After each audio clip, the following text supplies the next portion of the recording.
Bonsoir à tous, je m'appelle Léa Guitoun, j'ai 34 ans et je suis infirmière.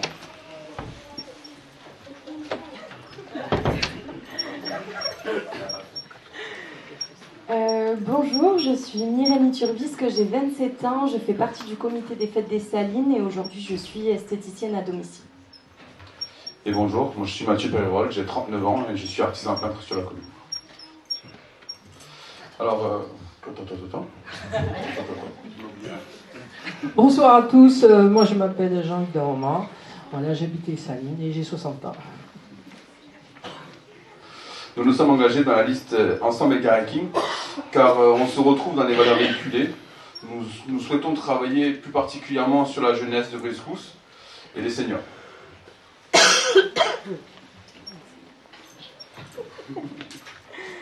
Alors, pour cela, nous voulons améliorer et rénover nos infrastructures scolaires. Certaines rénovations sont aujourd'hui indispensables et ont été négligées. Dans une des classes, lorsqu'il pleut, le jour sous les fenêtres laisse passer l'eau. La cour de récréation est elle aussi dans un état inquiétant. La serrure du portail de IKHBD, servant de passage pour les pompiers, n'est aujourd'hui pas fonctionnelle. La clôture est dégradée, il y a donc des morceaux de fil de fer, mais également des cornières métalliques, aujourd'hui rouillées, qui dépassent et certains murés dans la cour.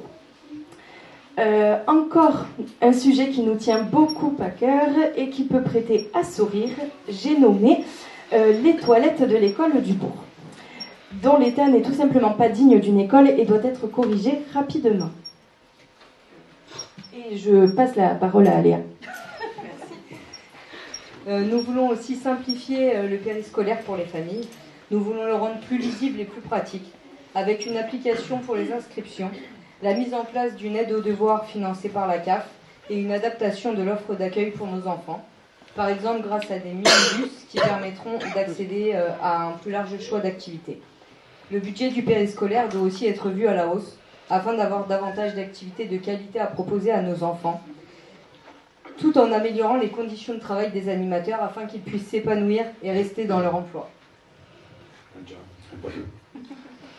Le périscolaire, on voudrait le déplacer aussi le mercredi aux Salines, parce qu'on souhaite rénover l'Ocari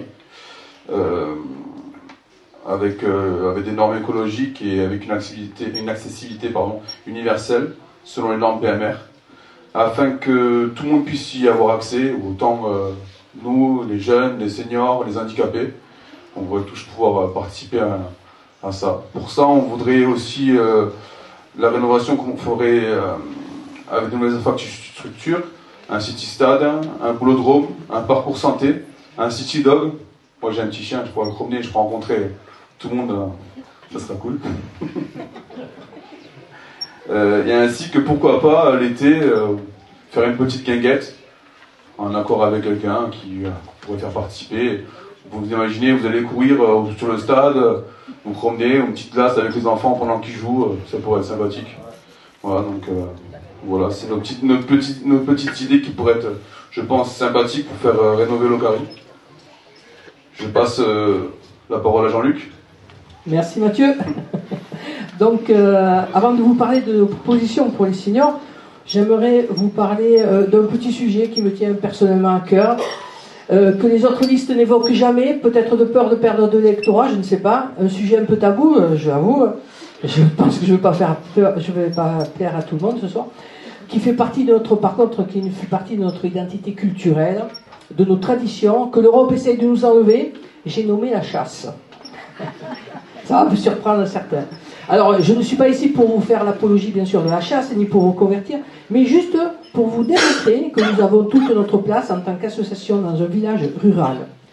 Face à la montée en puissance d'une idéologie verte, la donne a changé. On est passé en quelques décennies d'un loisir totalement accepté à maintenant une activité qui souffre de nombreuses critiques et qui doit démontrer sa raison de continuer à s'exercer.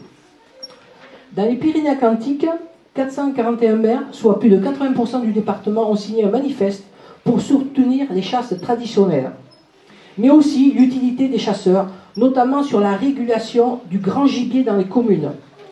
Que serait la sécurité sur les voies de circulation si nous étions plus là pour réguler le grand gibier? Dans la crise que traverse le monde agricole, que dire si nous n'étions plus là pour rembourser les dégâts occasionnés par le grand gibier? Que dire également si nous ne remplissons plus notre rôle de sentinelle de la nature?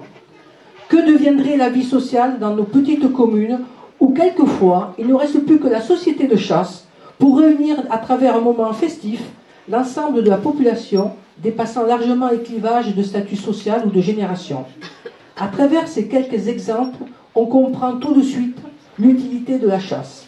Nous sommes des hommes et des femmes de terrain. Nous connaissons notre territoire et nous sommes soucieux d'une cohabitation sereine pour une chasse apaisée, éthique, respectueuse de la nature, dans laquelle s'exerce notre passion. Voilà. Je continue. J'enchaîne sur nos propositions pour les seniors. Alors, tout d'abord, encourager les actions favorisant le lien entre les générations, bien sûr, hormis l'aide aux devoirs, on en a déjà parlé.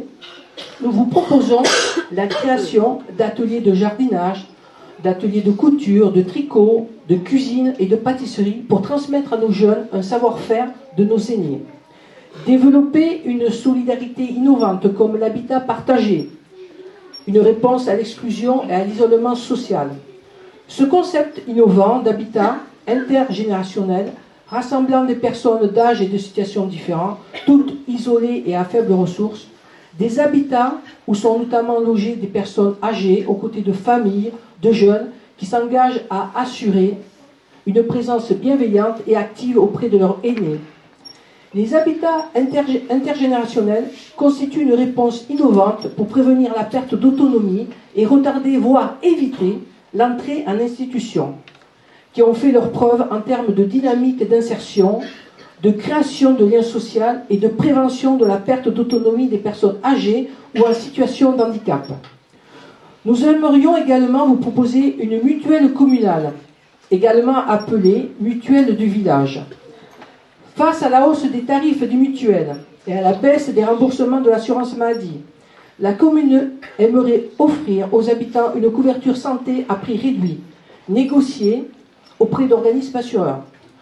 Ce dispositif ouvert aux retraités, aux chômeurs, aux étudiants et aux indépendants, sans aucune condition d'âge, ni de ressources ou de situation professionnelle ou de questionnaire médical. Ainsi, la municipalité jouerait un rôle d'intermédiaire pour vous proposer une couverture avantageuse en termes de tarifs et de garanties. Bien sûr, sa mise en place débuterait par une enquête pour évaluer les besoins des habitants et négocier un contrat de mutuelle santé attractif en fonction du nombre d'adhérents potentiels, bien sûr. Après un appel d'offres, la commune sélectionnera la meilleure proposition en termes de cotisation et de garantie. Et il y aura toujours possibilité d'avoir des contrats modulables avec des options pour ajuster la couverture en fonction des besoins de santé de chacun. Merci de m'avoir écouté. Je passe la parole à Geneviève.